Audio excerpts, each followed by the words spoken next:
Kate Middleton, now Catherine, Princess of Wales, announced Friday in a video message that she was diagnosed with cancer after doctors performed abdominal surgery on her earlier this year and discovered evidence of the disease.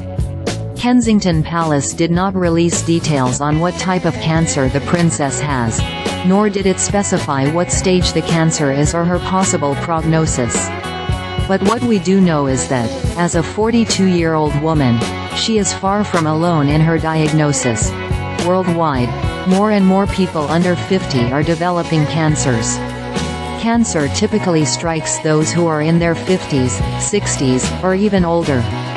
Yet, in recent decades, early-onset cancers, which are usually defined as occurring in patients younger than 50, are occurring at a higher rate, particularly in wealthy countries. As illustrated in the chart below, a 2023 BMJ analysis found that the early onset of 29 different cancers had risen nearly 80% globally between 1990 and 2019.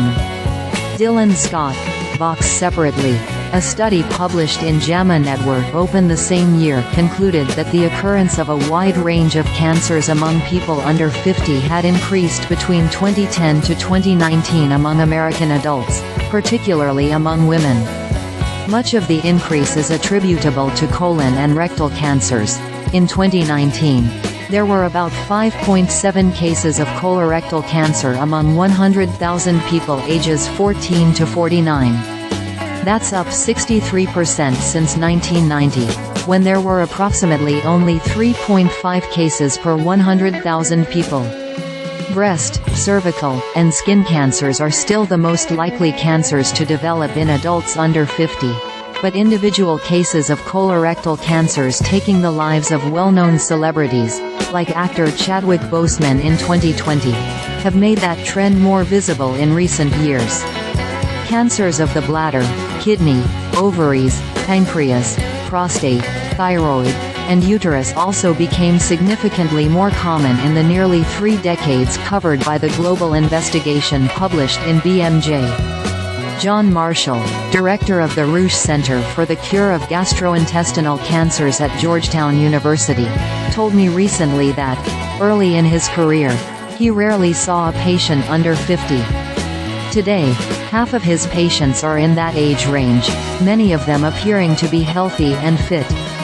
At first, these young patients usually came in with colorectal cancer, but Marshall has increasingly seen younger people with cancers attacking other parts of the gastrointestinal tract.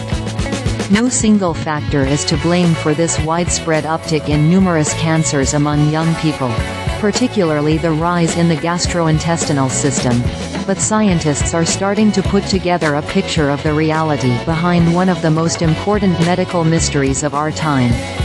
One review published in Frontiers in Nutrition in 2022 found several dietary factors were associated with early-onset colorectal cancer. Eating a lot of deep-fried and processed foods, foods high in fat, and sugary drinks and desserts was a significant risk factor, as was having a diet low in fiber.